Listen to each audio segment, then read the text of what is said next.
बदलाव के तौर पर इस बार उत्तर प्रदेश में जो लहर दिखाई दे रही है, प्रचंड उत्तर प्रदेश में, वो समाजवादी पार्टी की लहर है। मुझे तो लगता है कि भारत की जनता को सोचना चाहिए फ्री मतलब क्या है। भारतीय जनता पार्टी कतई ये मत सोचे कि हम लोग उनके वोट हैं। 10 के आसपास ही इनका नंबर होगा। उत्तर प्रदेश की जनता जब इनको नंबर देगी, सड़कों पर आज संघर्ष करने की जरूरत है बीजेपी के खिलाफ, तो ये कमरे में बैठकर ट्विटर खेल रहे हैं। जैसे इन्होंने कोरोना के सर्टिफिकेट बांटने का काम किया है, तो हम किसानों को भी सर्टिफिकेट दे दें कि आप किसान हैं, तो हम कहीं जब धरने में जाएंगे तो अपने सर्टिफिकेट दिखाएंगे कि भैया हम किसान हैं। नमस्कार, मैं मोहित हूँ। दोस्तों, उत्तर प्रदेश की राजनीति हमेशा जातीय आधार पर तय होती है। सबसे पहले मैं आपकी जाति जानना चाहूंगा। देखिए, मैं क्षत्रिय समाज से बिलोंग करता हूँ और क्षत्रिय समाज बेसिक तौर पर कहें तो ठाकुर समाज का है। अच्छा, ठाकुर साहब, जितना भी यूपी का ठाकुर समाज है या ब्राह्मण समाज है, बीजेपी का बिल्कुल पक्का वोटर कहा जाता है। उत्तर प्रदेश का जो क्षत्रिय है, ब्राह्मण है, वो चाहता है विकास, वो चाहता है अपनी सुरक्षा, वो चाहता है लोगों में विकास की दर को बढ़ाया जाए, लोगों को रोजगार मिले। अगर भारतीय जनता पार्टी अगर हमको अपना वोट बैंक समझ रही है तो ये केवल उसकी सोच है। भारतीय जनता पार्टी कतई ये मत सोचे कि हम लोग उनके वोट हैं या हम लोग उनका वोट बैंक है।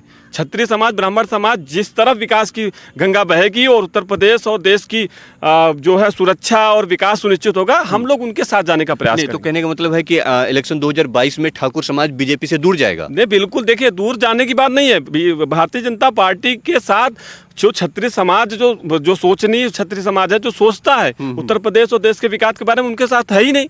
मैं मतलब साफ समझूं कि बदलाव चाहते हैं आप भी? बिल्कुल, बदलाव पूरा उत्तर प्रदेश। बदलाव के तौर पर अखिलेश जी को या मायावती जी को, या फिर बदलाव के तौर पर इस बार उत्तर प्रदेश में जो लहर दिखाई दे रही है, प्रचंड उत्तर प्रदेश में, वो समाजवादी पार्टी की लहर है। वो मैं किस आधार पे कह रहा हूँ, ये भी मैं आपको बताना चाहूंगा कि बहुजन समाज पार्टी तो मान लीजिए वो सत्ता से कभी रही होगी, उसके बाद उन्होंने प्रयास ही नहीं किया दोबारा आने का।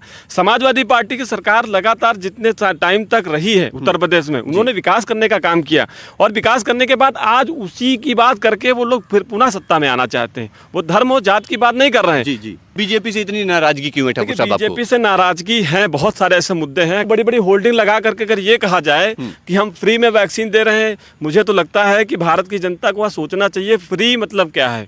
ये जो फ्री का जो फ्री नाम देकर के राजनीति चमकाने की कोशिश की जा रही है, बिल्कुल सही नहीं है, क्योंकि ये पैसा फ्री नहीं है, ये हमारा और आपके जेब का पैसा जाता है वहाँ।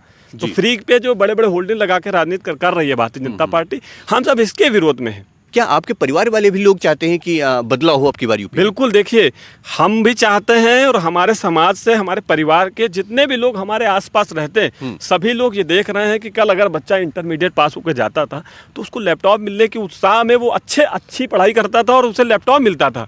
आज 4.5 साल 5 साल की सरकार हो गई, सारे बच्चे निराश हैं। लोग तो स्कूल ही नहीं जा पाए, लेकिन लोग निराश हैं कि आखिर उनको लैपटॉप जैसी सुविधा का लाभ मिलेगा या नहीं, जबकि भारतीय जनता पार्टी ने लोगों ने कहा था।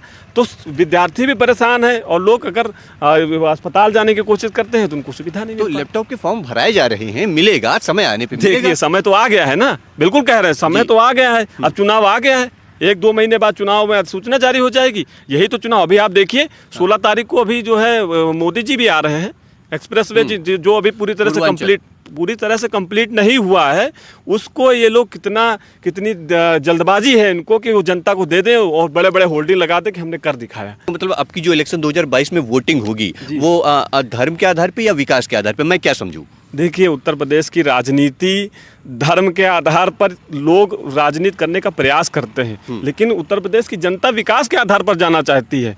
अगर ये उत्तर प्रदेश की जनता सुनिश्चित करेगी इस बार कि वो धर्म के आधार पर जाना चाहेगी कि विकास के आधार पर जाना चाहेगी, जो उसको दिखाया जा रहा है वो सही है या गलत। बड़े बड़े झोलों में अगर 5 किलो राशन दे करके लोगों को फ्री में उनको दे दिया जाए और कहा जाए हमने लोगों को दे दिया, लोग जिंदा हैं, लोग बिल्कुल आराम से हैं, ये केवल दुर्भाग्य है देश का कि फ्री के नाम पर लोगों को किस तरह से कमजोर किया जा रहा है। उत्तर प्रदेश में चुनाव आ गया है, अभी लैपटॉप भी बटेंगे, आप देखिएगा। अभी ये टैबलेट बांटने की बात करेंगे, अभी राशन और फ्री करने की बात करेंगे, अभी तेल घी पता नहीं क्या क्या देने की बात करेंगे। ये लॉलीपॉप दे करके फिर से सत्ता में आना चाहते हैं। और मुझे लगता है कि मेरे समाज का ही नहीं, पूरे उत्तर प्रदेश के हर समाज को ये देखने की जरूरत है। फ्री के नाम पर हमको वोट अपना नहीं देना है।